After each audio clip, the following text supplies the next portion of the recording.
Now is for all the white hunkies, so pay close attention.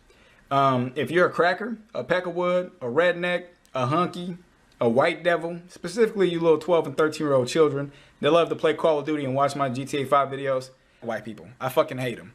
You're fucking racist, you're fucking bitches. Oh, how could you say that? You're all kinds of shit. I hate you. I hate you fucking kids. I hate your moms, your dads. I have no respect for white people. Oh! I hate them.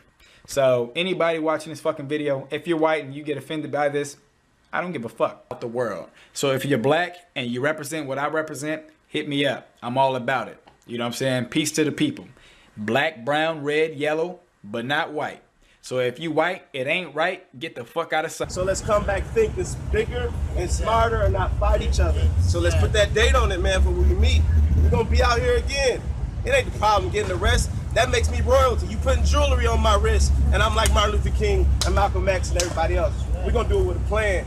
We're gonna do it smart. Speaking of work visas, you have defended President Obama's executive amnesty action, where he basically decided unilaterally that he was going to issue work visas to millions of adult illegal immigrants who are here in the country. Undocumented, by the way. If you use the term illegal immigrants, that is very incendiary to our Hispanic population here in this country. Why is that? It just is. It just is. Just so that you know.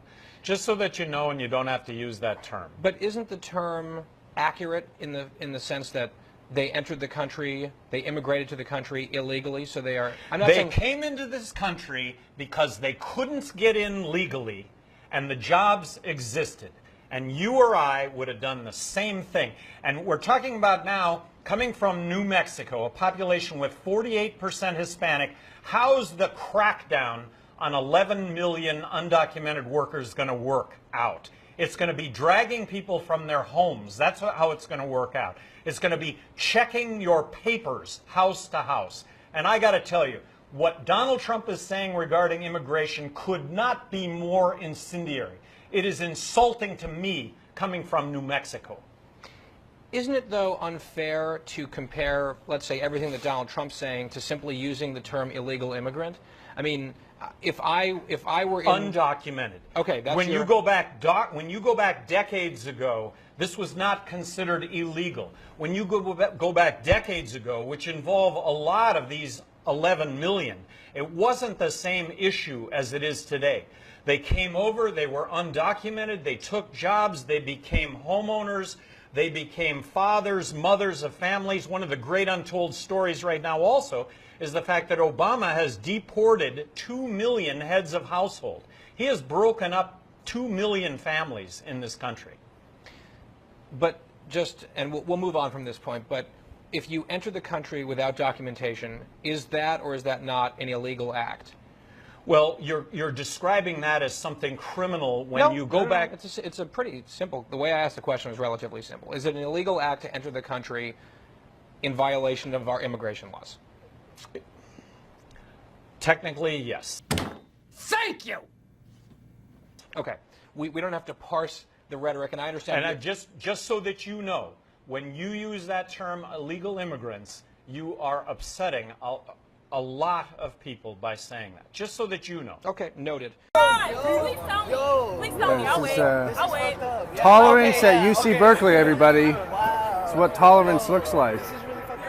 So tolerant. You're tolerant people. The UK is the biggest per capita contributor to global temperature change and the least vulnerable. According to the UNHCR, by 2050, there will be 200 million climate refugees. 7 out of 10 of the countries most affected by climate change are in sub-Saharan Africa. Climate crisis is a racist crisis. Climate crisis is a racist crisis. Climate crisis is a racist crisis. Shut it down. Brandeis University, with this prize, shows a meaningful commitment to social justice and to treating differences among people as... This is hypocrisy. This is hypocrisy. This is a travesty. This is a travesty. Racial justice is not a theory. Racial justice is not a theory. The destruction of someone's right to Ding stand up. You came to Brandeis. You came to Brandeis. Talk I came to to talk to your game. But injustice is in Cambridge. Injustice is in Cambridge. Your school is racist. Your school is racist. Your school is not inclusive. Your school is not inclusive. To where it belongs. That's cool. I want to get that. Isn't their expression being able to put it wherever they want? You know, it's still in the same wall, and I'm not taking down your signs. I'm just saying that you come into this space and you say freedom of speech is neutral, and it's not. It's freedom of speech for you, and not freedom of speech for others. All I'm doing is moving your signs. They're not coming down. They're still up. You can still own them. Isn't part of the expression? They're saying, oh, no. This is my freedom of expression, is to move your sign. So we could have a little sign board. Someone else's property? If it's someone else's property, I mean, the paper is, isn't it? Is it your paper? I don't know. How do I know? Isn't it paid for by your printer cost? Fellow supporters, several Trump allies, including Donald Trump Jr., posted this image parodying Clinton's remarks on social media. But as NBC News points out, the picture included the image of a cartoon frog. There he is, the green guy there, that has become a popular symbol of white nationalists. I didn't know this, I'm learning it. As Heidi Byrick of the Southern Poverty Law Center told NBC News, quote, the white nationalists are going to love this because they're going to feel like, yeah, we're in there with Trump. There's Pepe the Frog. I know none of this stuff, but I now know it. I just learned it today. Pepe the Frog is apparently some icon you put in your pictures that show solidarity with the alt-right. Right, with white supremacy. We have gone from dog whistles to full-on barking. No one is trying to hide anything anymore. And one of the things I was about to say at the beginning of the last answer is that this campaign has built its support and gotten the nomination because people gravitated towards Donald Trump because he, quotes, tells it like it is. He is against political correctness.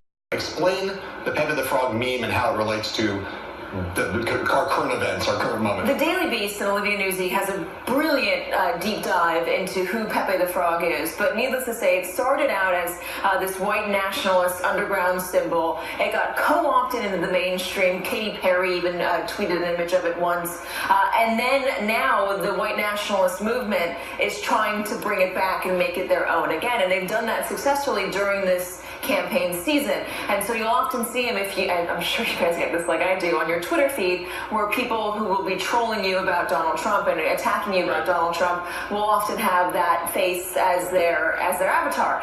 So it's become very much a dog whistle for the white nationalist movement. Roger Stone tweeted an image of the movie poster, The Expendables, but he called it The Deplorables. It's Donald Trump's face, it's Pepe the Frog's face, Donald Trump Jr., Pence. But then there's also Alex Jones, the noted conspiracy theorist, and Milo Yiannopoulos, the alt-right, the figurehead, if you will, or this icon of the alt-right in that image. Donald Trump Jr. posted it on his Instagram. A flood of reports came out that Donald Trump Jr. is posting a white nationalist symbol, and also Milo Yiannopoulos on his own Instagram page. The campaign says that Donald Trump Jr., just like his father, denounces any sort of white supremacy, but it's still on his Instagram page. This is not the first time that they've been connected to white supremacists. Donald Trump has retweeted white supremacists. Bannon has ties people to say to white supremacists in terms of Breitbart trying to expand on their message. Why get into it? And they're doing it at the moment when they're trying to capitalize on this deplorable thing and feeding into the other narrative. It doesn't make any sense. Sloppy at best. I think, Boris, that Democrats, like Maria, would probably cite things like this to prove their point. Donald Trump Jr., for example, he put this image on his Instagram account. It's a meme of Pepe. And for those of you who don't know, Pepe is a white nationalist symbol. David Duke, the former KKK leader, also tweeted a similar meme, but photoshopped his face into the image. But you get the drift here. This is why Democrats say what Hillary Clinton said is fair. And Roger Stone tweeted a similar image, calling himself so proud to be one of the deplorables. There's Stone all the way on the left. Over on the other side, Stone's friend and fellow conspiracy theorist, Alex Jones, who believes 9/11 was an inside job. We should note this image was tweeted on September 10th. And that cartoon character next to Trump started out several years ago as a random, obscure internet meme known as Pepe the Frog. It has since been at least partially co-opted by white supremacists and neo-Nazis for use in all kinds of racist and anti-Semitic garbage, including this tweet telling political scientist Daniel Nikanyan he's, quote, heading for the oven. That same meme, the one with Roger Stone and Alex Jones the Nazi frog, was posted to Instagram by Donald Trump Jr., a close advisor at his father's campaign. I will give you an answer, and I'm sure it will be a wrong answer. You gonna Google it? I will give you an answer, and I'm sure it will be a wrong answer. What do you think systematic oppression is? Systematic oppression is because you don't believe that you have the equal opportunity for success. You don't believe. Money. Step back. Did you just blame us for systematic oppression, Tim Wolf? Did you just blame black